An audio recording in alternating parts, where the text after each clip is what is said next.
Good morning, good afternoon, and good evening to all of our attendees joining us today for this latest Data Science Central webinar. This is Bill Vorhies, your host. I'm the Editorial Director with Data Science Central and also Chief Data Scientist for Data Magnum. So I'd like to start off our event today by thanking DataRobot for sponsoring today's event.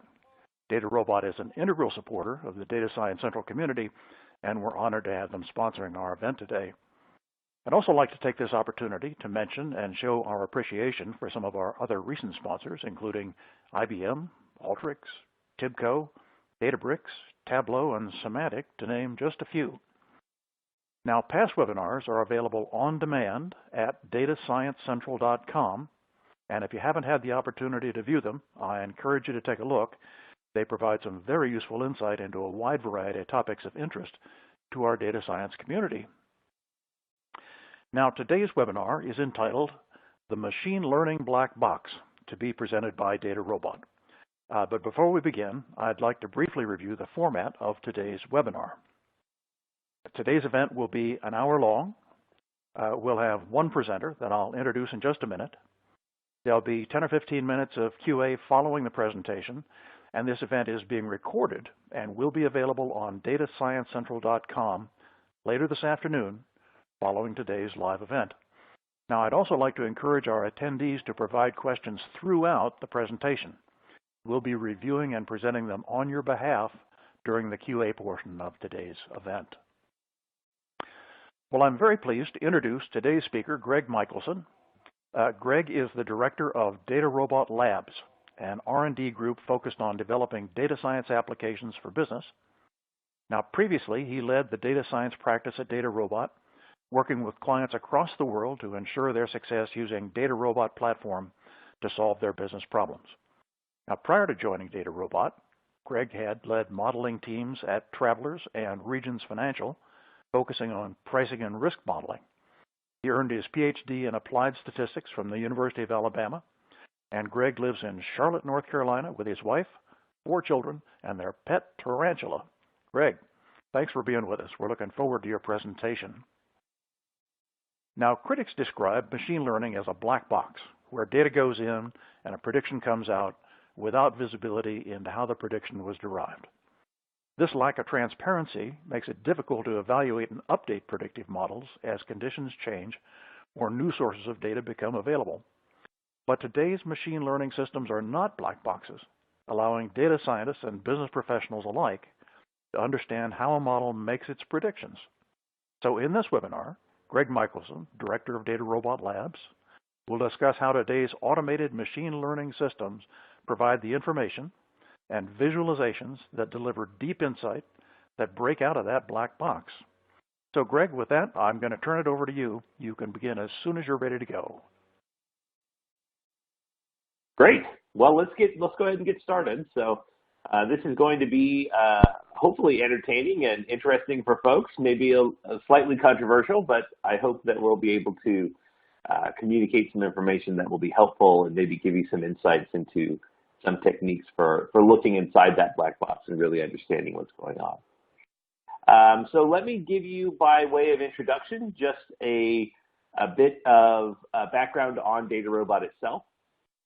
So DataRobot is a machine learning platform. The company was started about 5 years ago. We're headquartered in Boston. I'm coming to you from Charlotte this afternoon. It's always a beautiful day in Charlotte. The company has raised about $121 million in venture funding and had built over 160 million models in our cloud. And I'm going to give you an intro to how DataRobot works and what we do as we go through this process of investigating the black box today. We're a company of incredibly smart people, so I'm humbled to be able to work here. We have 4 formerly #1 ranked Kaggle data scientists working at the company. A huge percentage of the Kaggle masters work for DataRobot, certainly disproportionate to our size. Easily one of the smartest groups of folks that I've ever worked with. So I consider it a privilege to be here. Our topic today, I really don't want to slide with you. So we're going to get through maybe 2 or 3 slides before we just jump into DataRobot and have a look at what it does and how we think about looking inside how these different models work. So as Bill mentioned, I've got a PhD in applied statistics. So I grew up, as it were, building linear models, looking at p-values, doing hypothesis testing, all that kind of stuff. And to be sure, these statistical models are definitely the older and more common approach in industries where that type of modeling has been around, right? So in the insurance space, in the banking space, places where modeling has long played a role in the way business is done, most of these type shops have developed teams that are very familiar with statistical modeling. But you have this family of computer scientists, these machine learning guys, that look at these statistical models and they say, hey, there's a lot of baggage there, right? You've got all these p-values that you have to look at, and all those p-values require tons and tons of assumptions, and you have to validate all those assumptions, and particularly when your data sets get large, that becomes an interesting endeavor. Nonlinearity obviously becomes a problem. There are complex relationships that are difficult, challenging anyway, to handle with this sort of framework. And so the computer scientists certainly have lots of criticisms of these kind of standard approaches, and they propose machine learning approaches, right? So models like random forests and XGBoost and some of these other techniques that many industries are just breaking into. So they say, these approaches will handle all kinds of nonlinearities. We don't make any distributional assumptions that you have to test. There's no need to worry about p-values because you can't actually calculate them anyway. So it's really a different way of thinking about the modeling problem and how to approach data science tasks. Of course, the statisticians look at this stuff. Oops. The statisticians look at these kinds of models, and if I can get my slides to work properly, and they say, these are problems, right? These are black boxes. You can't use these models because you can't look inside of them. You just have to kind of trust the models for what they are, and that's all that you can do. So I hope to address some of that today. Certainly there are cases where there are regulations that essentially prohibit the use of these kinds of models. For example, in insurance pricing models in the U.S., all of those models tend to have to follow a fairly rigid structure, which essentially requires them to be GLMs. I could be out of date on that, but I don't know of a single U.S. insurance company that has successfully gotten approved by a Department of Insurance a machine learning model, like a random forest or something like that. And then, there's all kinds of implementation issues that come up if you're working with an IT shop that is sort of traditionally used to implementing only GLMs. These machine learning approaches have different frameworks and so require different kinds of approaches. So we're going to focus on the black box stuff today and trying to understand whether or not that's a valid criticism of machine learning models. And spoiler alert, I don't think that it is. So hopefully I can shed a little light on how we at DataRobot think about how to look at and understand how models work. The reason I think this is important is because typically these machine learning models are better than GLMs. Frequently, machine learning approaches beat the performance of GLMs in terms of accuracy. So this slide will probably make sense a bit more once you've seen how DataRobot works and what DataRobot does. Underneath the hood, what DataRobot does when you run a data set through it is it's going to run all the different algorithms that DataRobot has. And that's essentially all the different algorithms that exist. Certainly there are some that we don't run, but a large number of the available machine learning algorithms run in DataRobot. And we run a test on a regular basis on many thousands of data sets where we run DataRobot through all of them, try all these different modeling approaches, tune all these models, and then evaluate the performance of them on all of these different data sets. And so I've tabulated those results. And I'm showing here how the different modeling types stack up. So XGBoost, rule fit, this is a really interesting one. If you're not familiar with rule fit models, I definitely suggest you have a look at them. It's a very interesting approach. Random forest, GLM. And I've essentially just taken the rank. So if you fit DataRobot, if you fit the data sets on each one of these models, what is its average rank out of 11 different approaches that each one of these models will have on the different data sets that you're running? And you see, I guess the takeaway from this slide is GLM is not on top. Now, there's certainly no rule of thumb that's going to say, oh, for this type of data set or for this type of problem or industry or data type or something like that, this model is always going to be the best. There are no such rules of thumb, but it's interesting that some of the more sophisticated model classes more often than not, are going to do better than the GLMs. And so for this reason, and this reason alone, really, it's worth investigating whether or not these machine learning models can be sufficiently explained so that they can be used and applied in your business setting. It's certainly going to require some change. It's going to require change to your infrastructure. It's going to require some change to the way your executives understand models, to the way you evaluate models, and to how models get approved.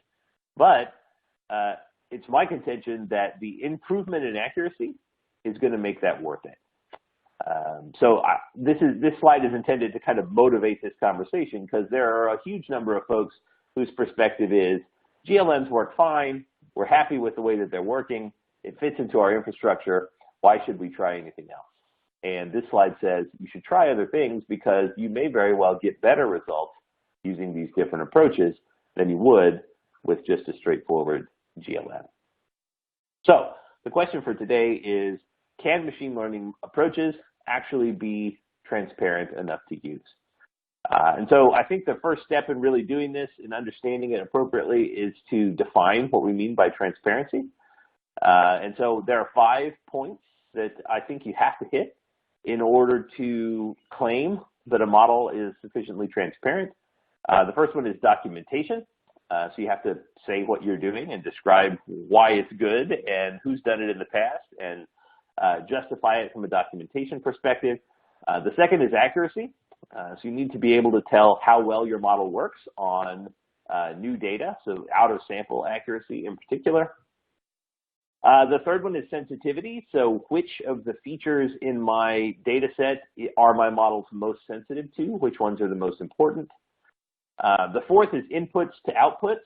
So essentially, I need to know how changes to the input, the predictor variables, impact the prediction.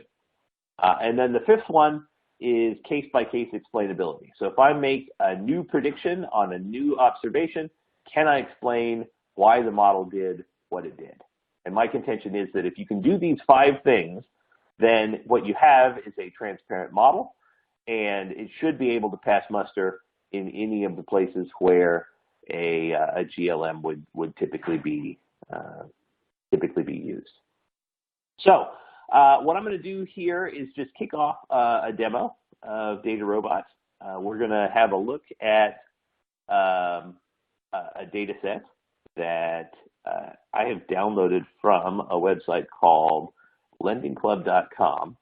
We're going to build some quick models, and then I'm going to take you through how DataRobot thinks about those models. And we are going to then dig into the transparency of them. So for those folks that aren't familiar with Lending Club is a peer-to-peer lending website. So the way that it works is that if I need to borrow money, I can log into lendingclub.com. I can give it my information. Lending Club will assign an interest rate, a risk rating, and a payment size. And then Bill, for example, could log in. You could, anybody could log in, look at my information, say, hey, Greg looks like a pretty decent fella. I'm going to fund his loan. And if you do, then you get to keep all my payments and all the interest. And, assuming I pay back, then you make a little bit of money. So it's peer-to-peer lending. The nice thing about Lending Club is that they let you download their data, and so that's what I've done here. I've just gone on lendingclub.com, I've downloaded the data set, and I've subset it down to about 10,000 rows. This is a really, really small data set. Let me just give you a quick tour. What we're going to do here is we're going to build some probability of default models. These are historical loans. We know whether or not they've paid back or not. Let me just give you a quick tour. We know how big the loan is and how long the term is.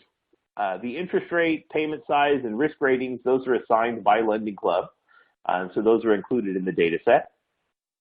There's a bunch of unstructured text in this data. This is the title, the name of the employer that somebody has just typed in. DataRobot can process those pretty naturally. We know how long somebody's been employed, whether or not they own or rent their home, their income, and whether or not it's been verified, that sort of thing. Here's another piece of unstructured text. This one cracks me up. This is the title of the post. So normally when you apply for a loan at a bank, you don't get to title your application, but on Lending Club you do. So for example, here Mick needs a credit card loan. Somebody's paying for a wedding. This one's my favorite. This person is trying to survive. This loan actually pays back successfully, which is great. So apparently desperation is a good indicator of credit quality. But we'll see this guy later, maybe. Zip code, location information. DTI stands for debt to income. We've got a bunch of stuff about delinquencies and credit inquiries and revolver balances and utilization and all that stuff. It's a pretty standard personal credit data set.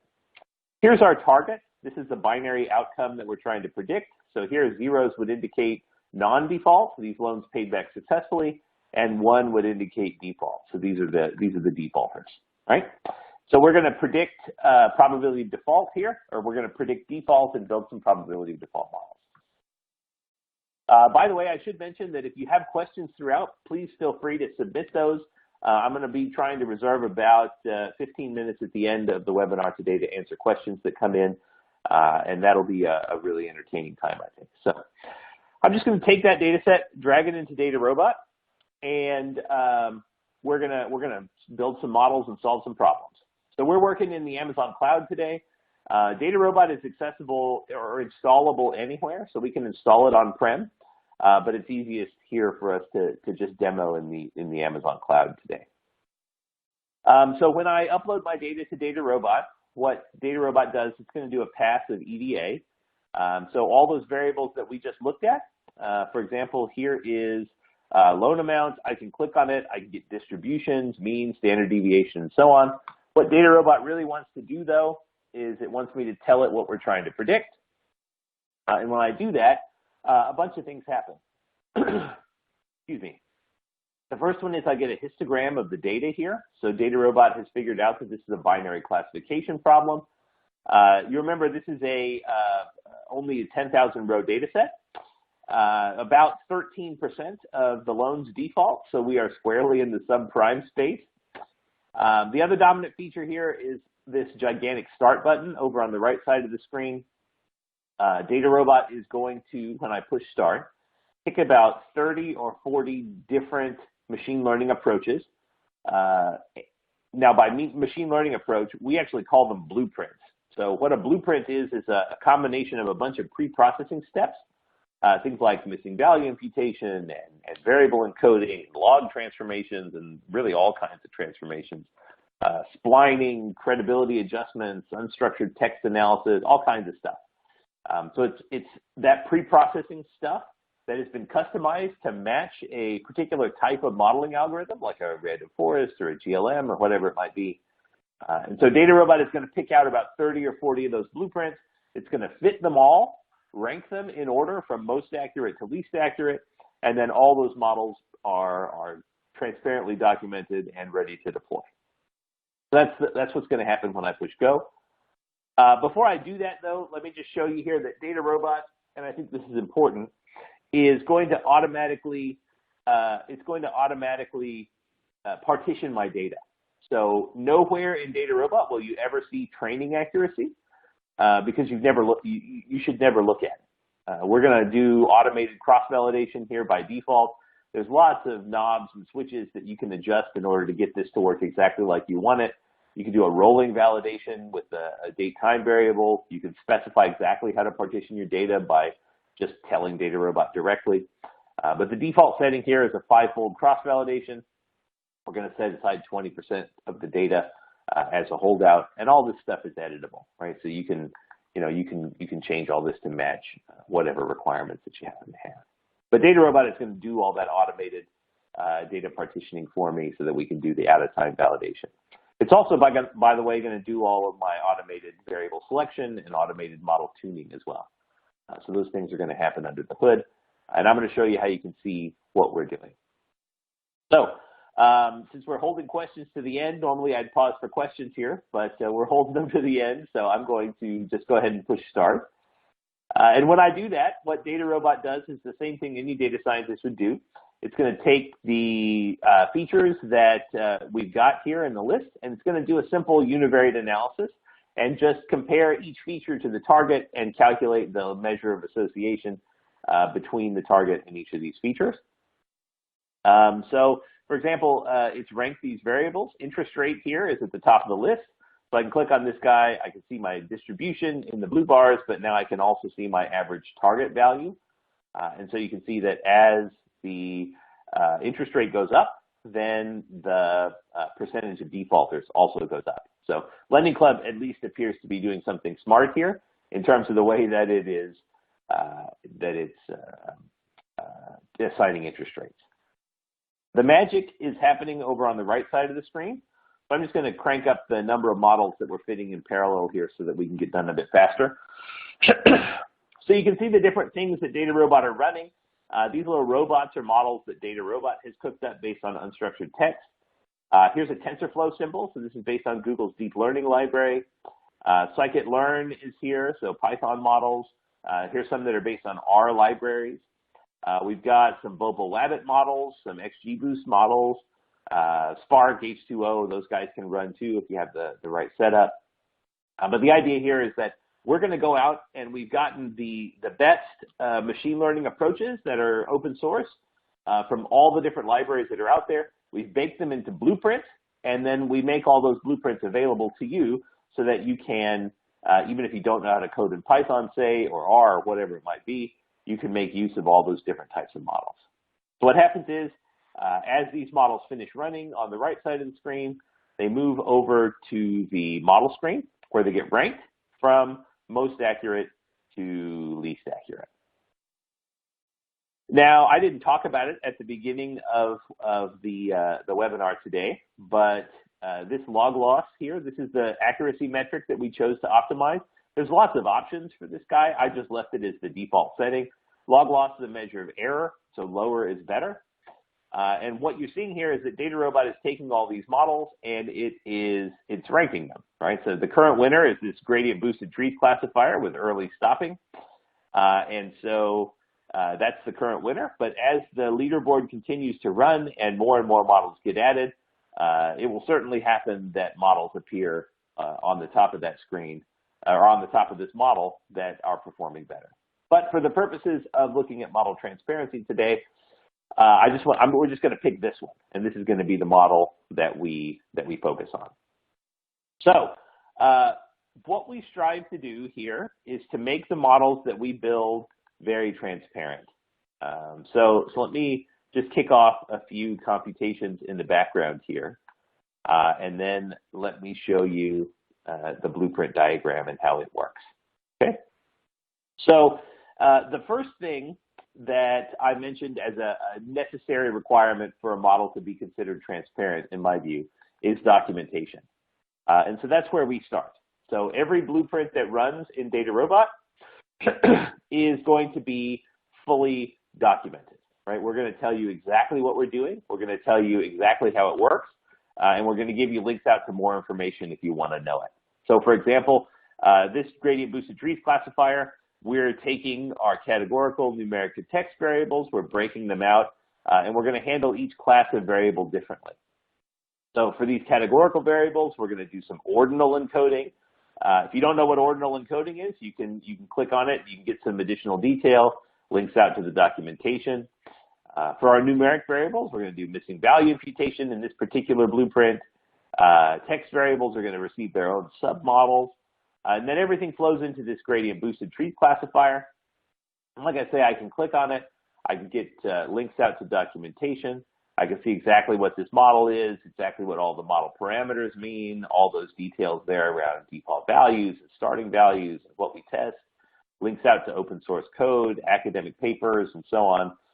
So that if you're not familiar with how this blueprint works and all the details of all the different steps that we take, you can certainly go out and find more information, whether it's in our docs or in the references that we link to in the documentation. So here's a GBM that you can look at, understand exactly what's going on, even beyond just the machine learning model that's been built, but also all the pre-processing steps that are going on and all the things that are happening there. So this is the first step, documentation. The second is the lift chart, model accuracy. So ultimately, I need to know how good my models are. I think any data scientist is going to be familiar with how these things work. Lift chart is a fairly standard diagnostic tool for evaluating the accuracy of the model. In DataRobot, blue always stands for your average predicted value, and orange always stands for your average target value. And just in case anybody isn't familiar, the lift chart is built by taking all the predictions that come out of a predicted model, sorting them from least to greatest, and then binning them up into groups. So in this case, I have 10 groups. So each one of these symbols here on my chart represents a tenth of my data. They're essentially deciles. And you'll notice that the blue line is monotonically increasing. That's by design, right? Because we sorted our predictions from least to greatest. So on the left side of the chart here, these are our least risky observations. And on the right side of our chart, these are our most risky loans. And you can see that the least risky ones have a default rate somewhere 4, 5, 6%, something like that. And on the right side of the chart, the most risky loans have a default rate of, say, 28, 30%, something like that. So this model does a decent job of differentiating between the least risky loans and the most risky loans. And the waviness of the orange line and how close it is to the blue line is essentially just a measure of how big your data set is. So the key metric here on the lift chart is to look at how steep the lines are, and not so much how closely the orange line tracks the blue line, mainly because as your data set gets bigger, those lines will get closer to each other just by virtue of the law of large numbers. Okay, so that's the lift chart. That's one way to think about model accuracy. The ROC curve for this type of problem anyway is another. I'm not going to go into the details of explaining how the ROC curve works, but we do give you some charts that are interesting, like, for example, the distribution of your majority and minority class, your true and false classes, the distribution of predictions, some things around sensitivity, recall, your confusion matrix, misclassification rates, all that kind of thing. You can dive into exactly how accurate your models are, particularly relevant when you have a highly imbalanced problem. And so you can play around by setting different thresholds and looking to see how your model performs, in terms of classification rates when your threshold changes. This diamond here represents the optimal setting for the threshold. It's essentially maximizing this F1 score, which is just a measure of accuracy. So these two guys will help you understand how model accuracy works. So that's the second step on the road to transparency. The third is feature impact. So this is essentially a sensitivity analysis. If you've ever fit a random forest in R or Python, then you're familiar with this visualization. This is essentially a permutation-based analysis of how sensitive the models are to the individual variables. So you can see here, interest rate is the most important. Title, that is that unstructured text field with that survive column. Turns out there was a lot of really useful information. And if we have time today, I'll show you what we do from an unstructured text analysis perspective. But it's a little off topic for today, so we may not get to it. Annual income, risk rating, description is another unstructured text field, and so is employer title. So you can see here the ranking of how important each of these variables are to your model. Now, the way this guy is calculated, like I said, it's permutation-based. So essentially what we do is we go one variable at a time, and we randomize the row order of just that one variable, and we measure how much that impacts the model's accuracy. So if I randomize the values of interest rate, then the model accuracy goes down a whole lot, which is to say that the model depends on that variable substantially for its accuracy. Whereas if I look at, say, employment length, how long somebody's been employed, if I randomize that variable, the performance of the models doesn't actually deteriorate much, and that tells me that this isn't a particularly important variable.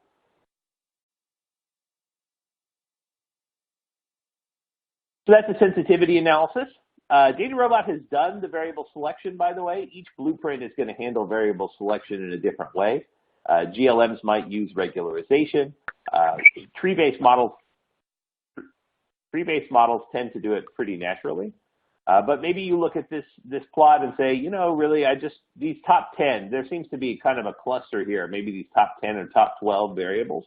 Now, it's very easy to just try those models out, create you a new feature list that only includes the top 12 variables, and then rerun this model on just those features, and that'll give you the ability to compare how the performance of your model changes as you try different variable sets.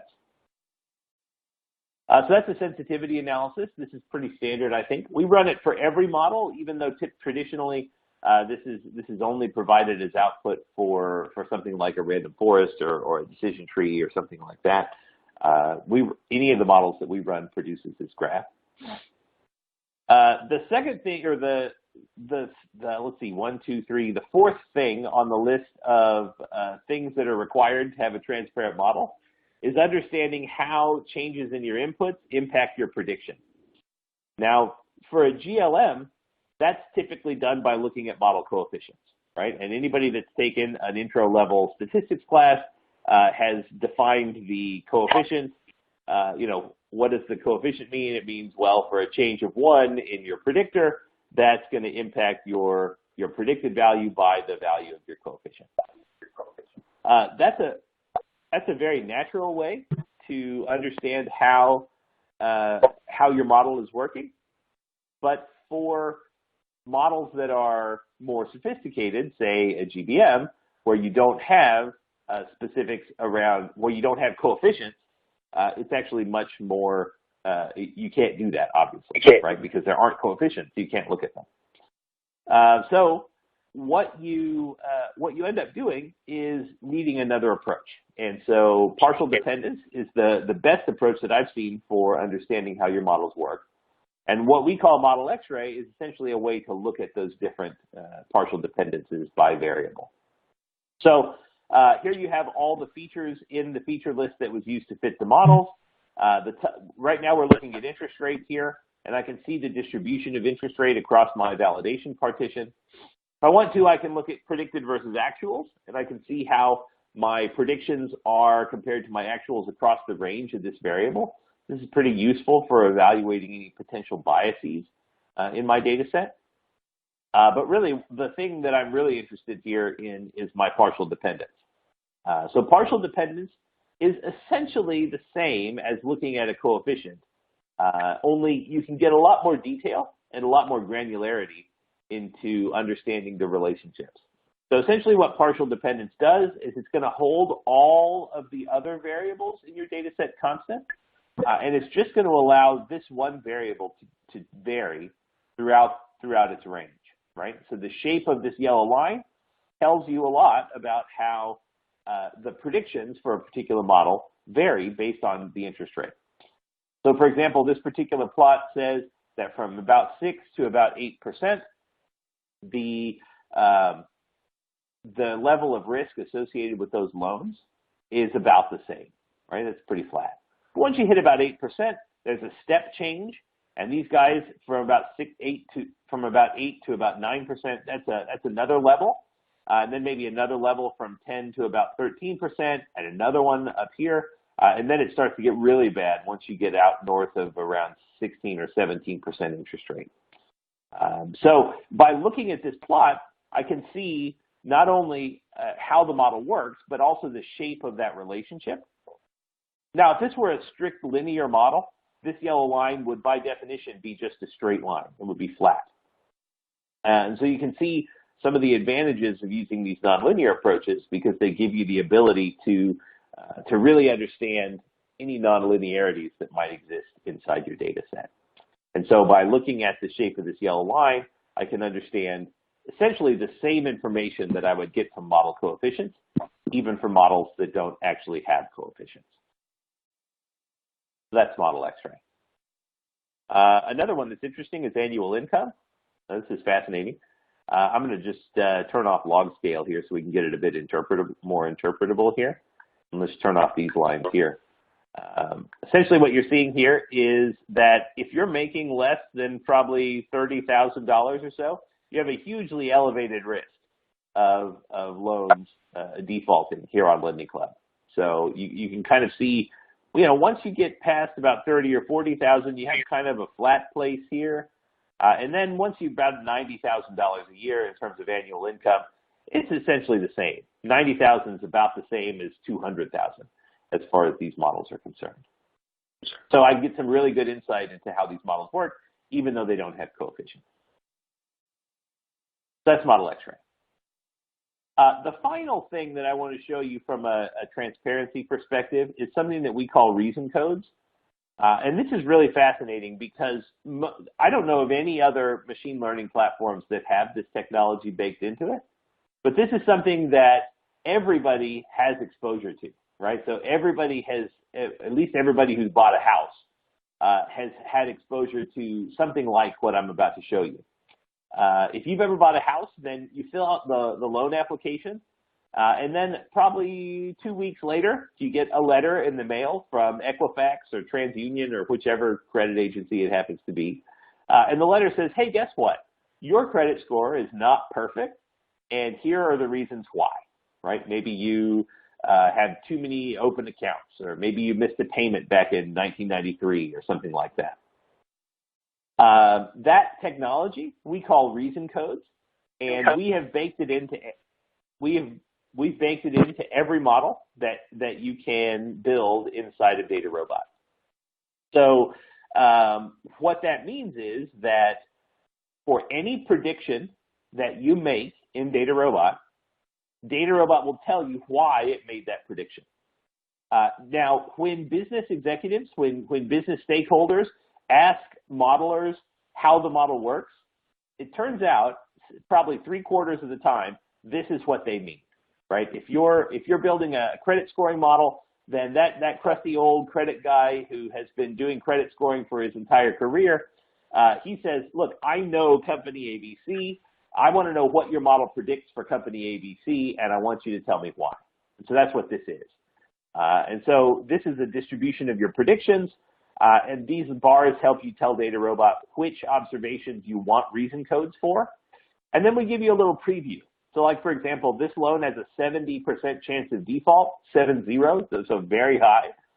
And the reasons why, well, they're paying nearly 23% in interest, which I didn't even know is legal, but there you go, 23%. The title of this loan it's for small businesses. So it turns out that loans made on Lending Club for supporting small businesses are incredibly risky. And I can show you that in another place, but I don't think we're going to have time for it today. And they have a very, very low risk rating. So by looking at this prediction and these reasons, I can get some really good insight into why this is actually doing what it's doing. Here's one that has only a 2.4% chance of default. So that's a very safe loan when you compare it to the other types of loans that are made on lendingclub.com. They're paying a very low interest rate, and this person happens to work at Johns Hopkins School of Medicine, and they received the highest interest rate, the best risk rating that you can get. So you can imagine the power here. If you were building maybe a transactional fraud model, and a transaction comes up as potentially fraudulent, then you're not only going to get the probability that that's a fraudulent transaction, but you're also going to get those variables that are driving it, that are driving that prediction. You can imagine how important this might be in a predictive maintenance application, in a prospecting application, or something like that.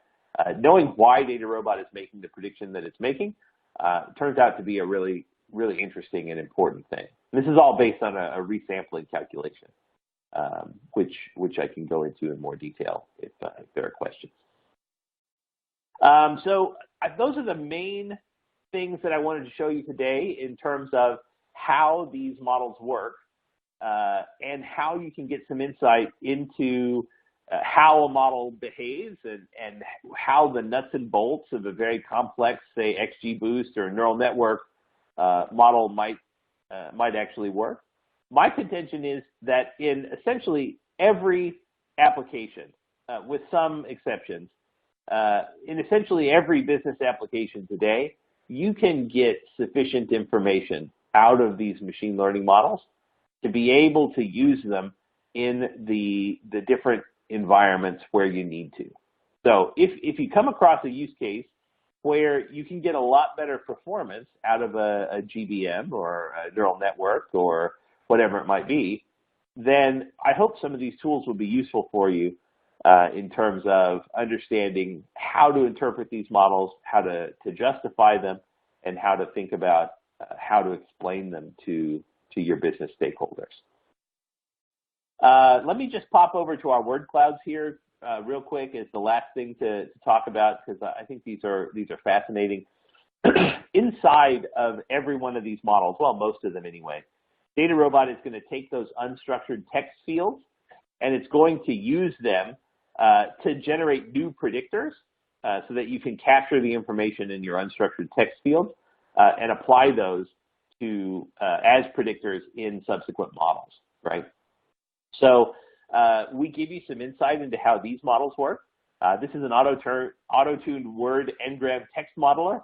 And if you want, you can find this model on the leaderboard, and all the same model diagnostics and all the same transparency features exist for it, plus this word cloud.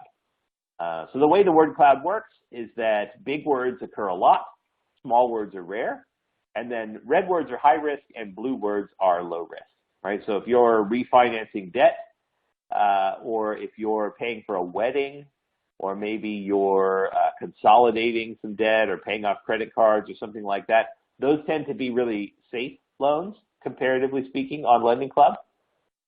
But if you're funding your small business on lendingclub.com, that is an extraordinarily risky loan. So according to this model, that's the most risky type of loan that you can possibly make on lendingclub.com. And so that's where that small business word came from when we were looking at the reason codes for this particular data set a few minutes ago. It was extracted as an n-gram out of the unstructured text that we were seeing here in the unstructured text models. Lots more that we could say about how DataRobot works. If you look, DataRobot as its final step is going to build some ensembles. These are essentially you're probably familiar with ensembling, but we're essentially, in clever ways, we're averaging the different models that did well in the leaderboard as DataRobot ran. But the top individual model in this case was an XGBoost model, and so you can see how that one works. And like I said, all of the same diagnostic features are available for this model, which is a lot more complicated, right? It's doing variable reduction, PCA, k-means clustering, all kinds of stuff like that. Under the hood for this particular model. So with that, I'm going to stop and kick it over to Bill for some questions, and that'll be that. So Bill, let me turn it over to you. Well, Greg, hey, thank you for that excellent presentation. Wow, a lot to absorb. So we'll get started with today's QA session. And I want to thank the audience for their participation. We've had a lot of questions that have come in during this presentation, so we'll do our best to get through as many of them as we can in the time remaining. So during this QA session, I'll leave up this screen with contact information for Greg if you'd like to contact him following today's webinar. So Greg, it's almost like you saved the best for last there about the transparency of all these models. That was extraordinary. You already mentioned, of course, as we know, that the regulated industries like insurance and mortgage lending have been limited to techniques that could be easily transparent. And now we're going to have the EU piling on for transparency in decision making. How is this going to affect the way that we're going to be able to do our jobs? Yeah, I think there's a lot of fear out there in the world. This EU regulation, in case folks aren't familiar, it's a law that actually came out or is coming out. I don't know the timing per se, but the idea is that any decision that's driven by some kind of an artificial intelligence or predictive model, there has to be human readable explanation of why that decision was made. And this is an actual regulation that folks in the EU are actually having to deal with. I think it's a reaction to kind of the same thing that we're talking about. Nobody wants their data to be used in a black box kind of non-transparent way that's going to impact our lives.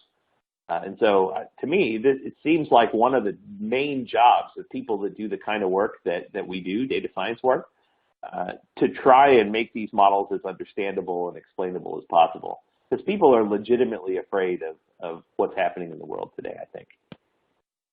Well, Greg, thanks for that clarification.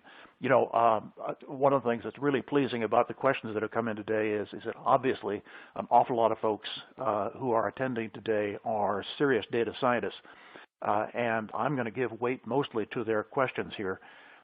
Obviously, one of the things that DataRobot offers is speed, and the question comes from the audience, can you give us some idea of how fast that is? For example, if I had a kind of a mid-sized problem, 100 variables, 1 million rows, how long would it take to run?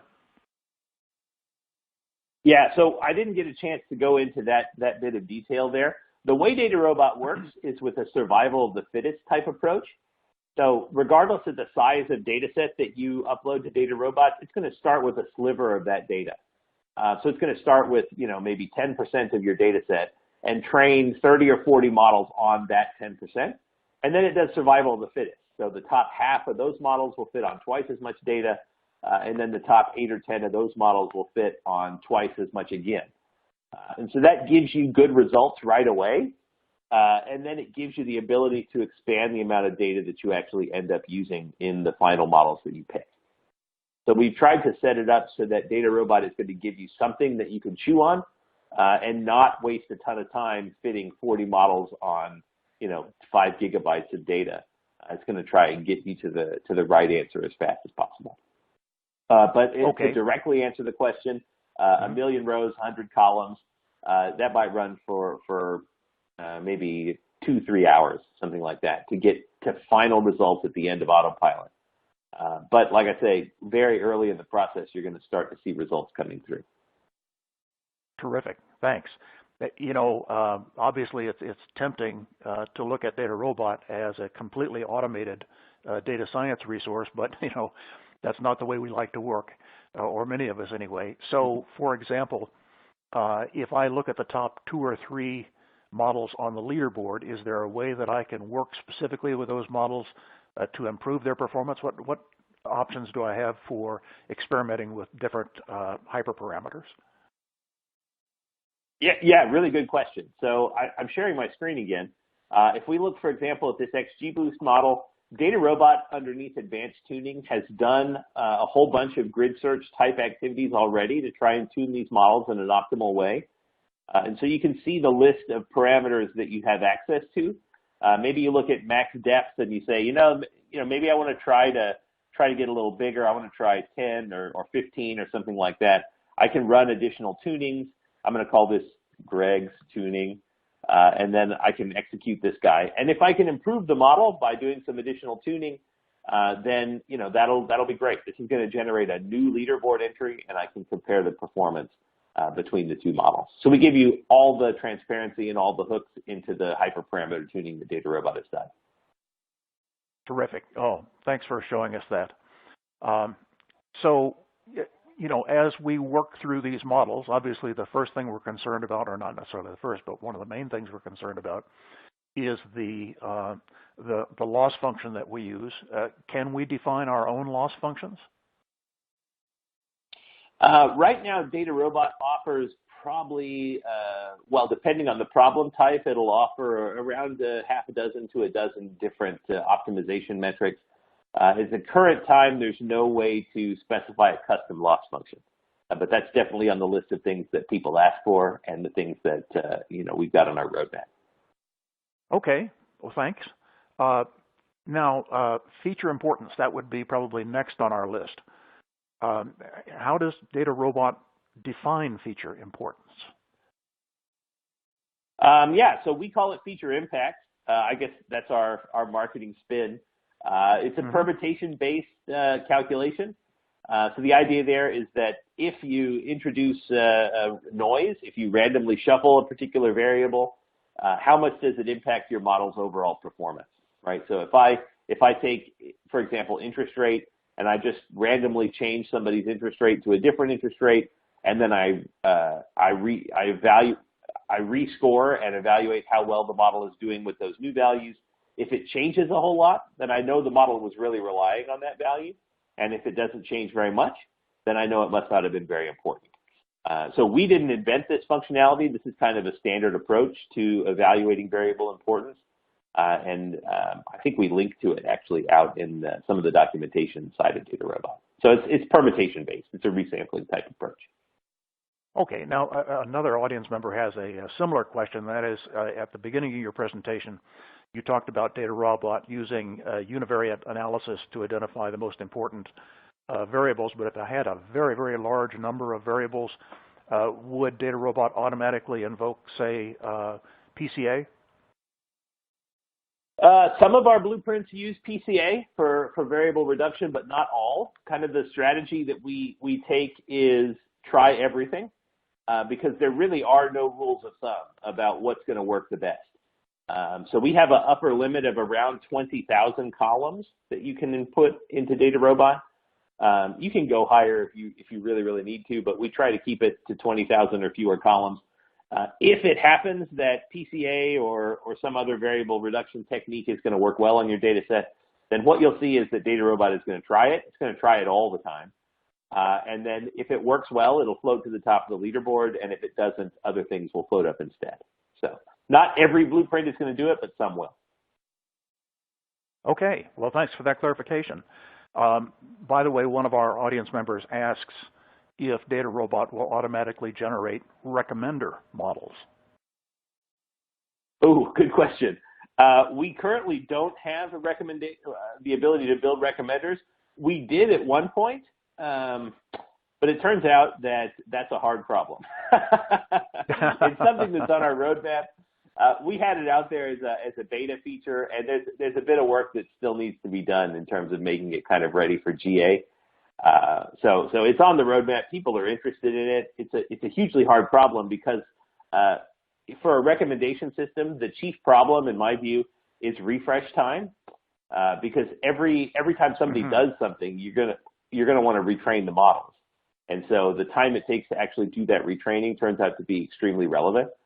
And so that, to me, that's the biggest problem with these recommenders. Right. Completely understand it. By the way, that I believe answers another question that a separate audience member had asked, and that is, like all traditional data science processes, this is batch. No matter how fast you run it. In other words, it is not suitable for streaming data. Oh, actually not true. So we have some partners with some data streaming folks. Really, you have to think about predictive modeling as a two-stage process.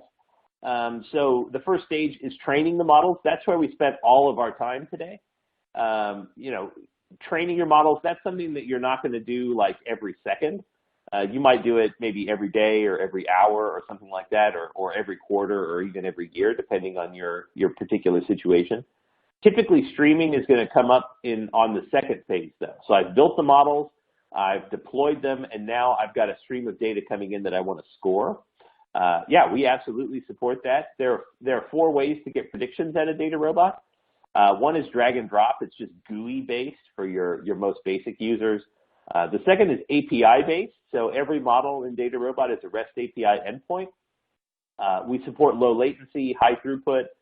It's horizontally scalable, so you can wire it into your website or your front-end systems or claim handling systems or whatever it might be. The third is Hadoop-based, so you can use Spark to distribute your scoring across the nodes of your cluster. That's for more like a massively large data set scoring in a data lake.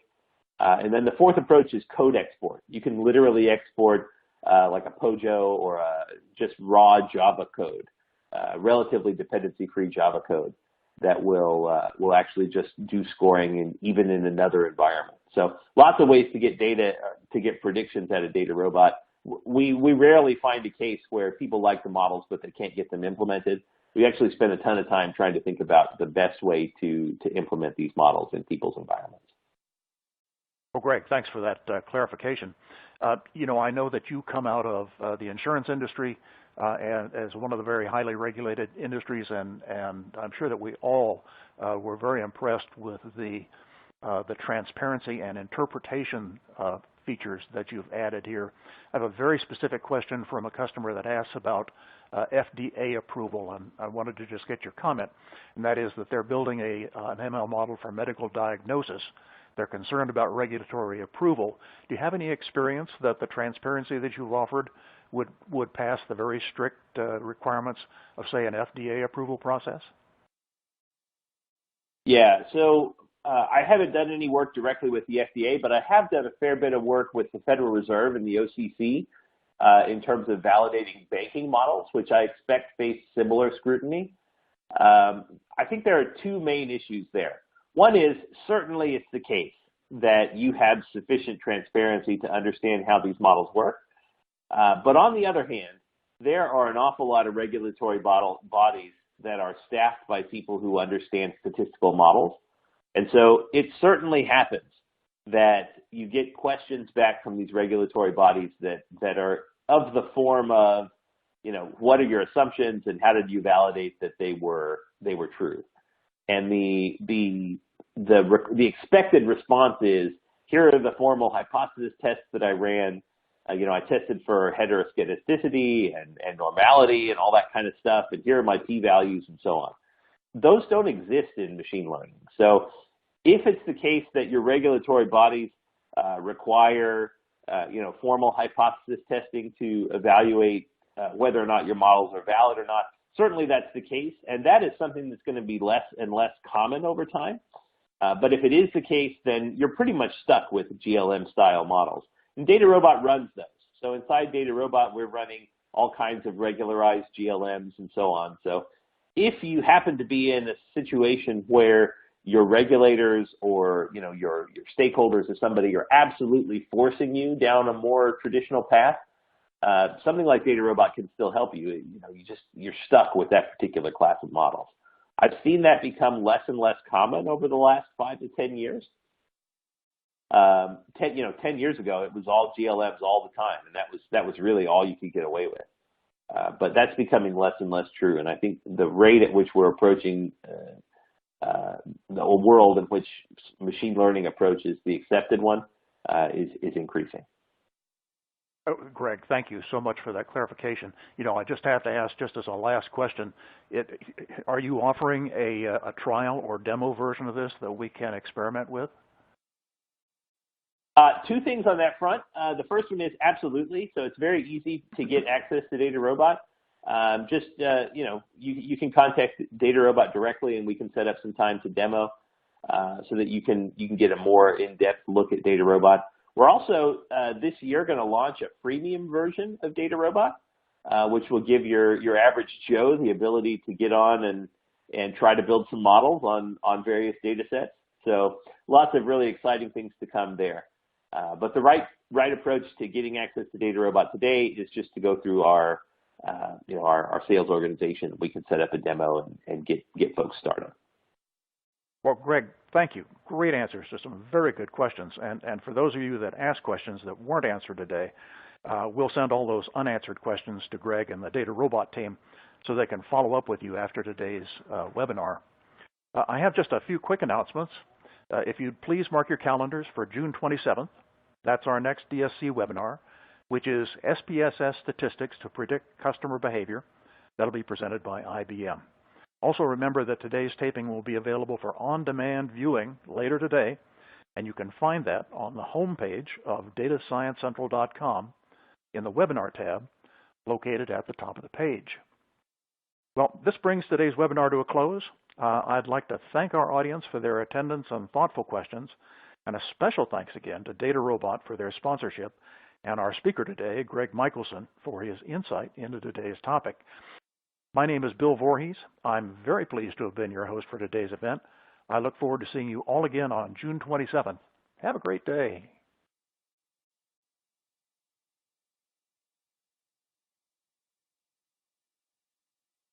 Good morning, good afternoon, and good evening to all of our attendees joining us today for this latest Data Science Central webinar.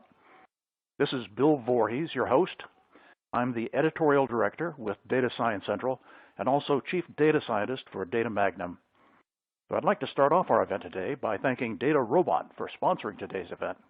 DataRobot is an integral supporter of the Data Science Central community, and we're honored to have them sponsoring our event today. I'd also like to take this opportunity to mention and show our appreciation for some of our other recent sponsors, including IBM, Alteryx, Tibco, Databricks, Tableau, and Semantic.